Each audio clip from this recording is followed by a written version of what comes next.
All right, let's get into it. Have you ever been scrolling through travel pics, dreaming of your next big adventure, and then you see a comment that just stops you cold? Something like, yeah, the temples were amazing, but the way people stared at me, I wouldn't go back. For Black travelers, that feeling is way too common. That dream destination can sometimes feel like a minefield of awkwardness, or worse, outright disrespect. You just want to see the world, but the world isn't always ready to see you. And if you've ever felt that hesitation, that little voice wondering, will I be welcome there? You are not alone. It's a real struggle. It's exhausting to have to research not just the best hotels, but also whether your skin color might make you a target. It matters because travel is about joy and expansion, not about stealing yourself for potential prejudice. So today, we're pulling back the curtain on 5 countries that, through a mix of cultural insularity, ignorance, and sometimes outright racism, have gained a reputation for being particularly challenging for Black visitors. Now, a quick but important note, we're not saying every single person in these countries is racist. That's never true anywhere. We're talking about widespread societal attitudes and documented experiences that create a pattern. Our goal here isn't to bash these places, but to inform you, to validate your concerns, and most importantly, to give you a game plan if you decide to go. Knowledge is power, and a little prep can turn a potentially rough trip into an amazing one. First up, let's talk about India, a country of breathtaking beauty, incredible food, and deep history. But for many Black travelers, especially Black women, the experience can be marred by intense staring, unwanted touching of hair and skin, and being treated more like a curiosity than a person. I did some digging, and it's wild how many travel forums are filled with stories of people being called Negro or Habshi, a term with complex historical roots but is often used derogatorily today. The fascination often comes from a lack of exposure and the pervasive influence of Bollywood and skin-lightening creams that equate fair skin with beauty. It's less about malicious hate and more about deep-seated, ignorant bias. Surefire tip: arm yourself with patience, a sense of humor, and don't be afraid to firmly tell someone to stop touching you. A simple, loud no works in any language. Next, South Korea. Now, I love K-dramas and K-pop as much as the next person, but Korea is one of the most ethnically homogeneous countries on Earth. This can lead to some interesting interactions. You might be denied entry from certain clubs or spas. People might physically move away from you on the subway, or you might be followed around in stores by employees who are sure you're going to shoplift. There are countless vlogs from Black expats and travelers detailing these exact things. The coldness isn't always meant as personal. It's often a product of sheer unfamiliarity. But man, does it feel personal when it's happening to you? The framework here is to manage your expectations. You will stand out. You will be stared at. Go with a friend if you can, and seek out the international districts like Itaewon and Seoul, which are much more diverse and welcoming. All right, let's talk about Japan. Similar to Korea, Japan has a very homogeneous society and a strong cultural emphasis on conformity. The treatment here is rarely hostile. It's more what I call polite othering. You might get refused service at a small, local ryokan, a traditional inn, because they aren't equipped for foreign guests, which is sometimes a code word.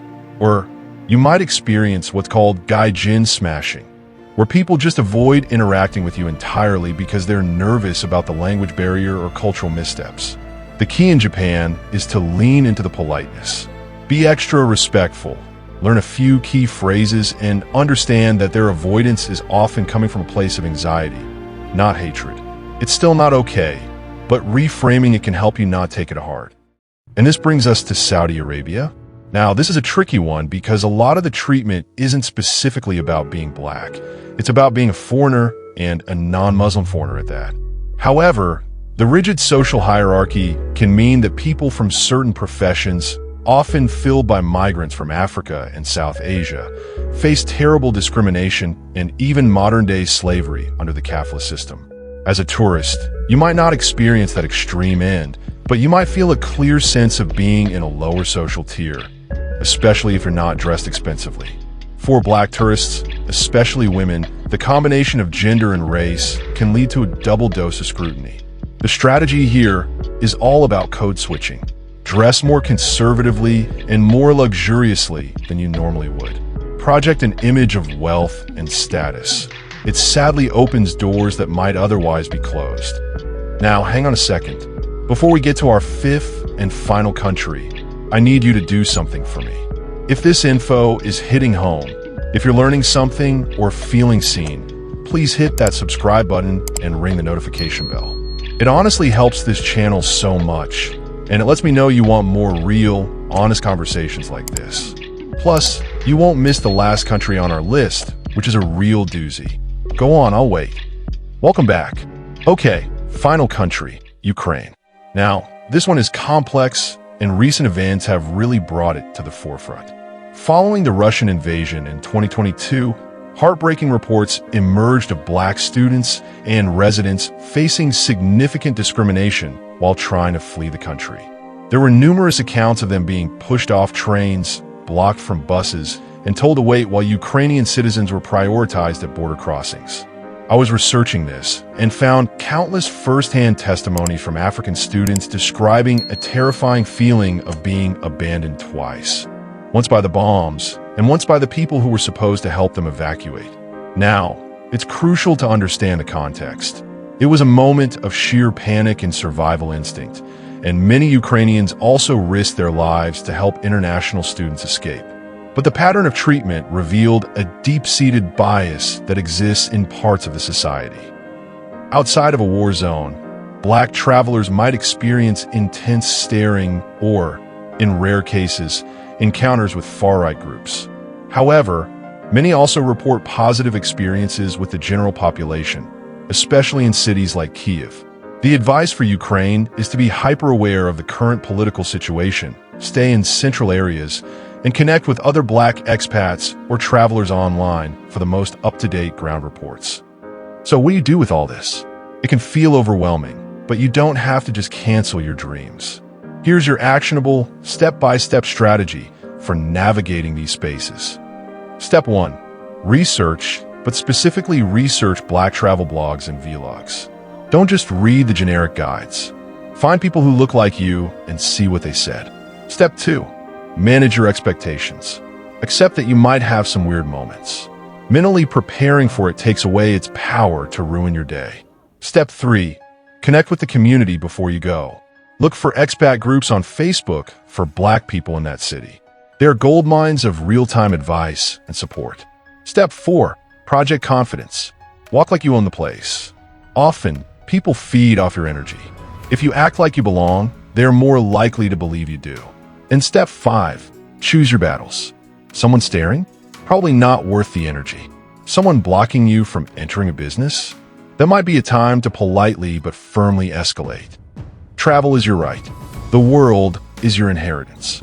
Don't let ignorance steal your joy. Arm yourself with knowledge. Pack your patience and go see those amazing places. You deserve to experience them. In your presence, there is what helps slowly change attitudes for the next traveler. If this video helped you, gave you a laugh, or made you feel a bit more prepared, do me a huge favor and hit that like button. It tells the algorithm to show this to more awesome people like you. And I'd love to hear from you in the comments below. Have you traveled to any of these places? What was your experience? Your story could really help out a fellow traveler. Thanks for watching, and remember, the globe is yours to explore. I'll see you in the next one.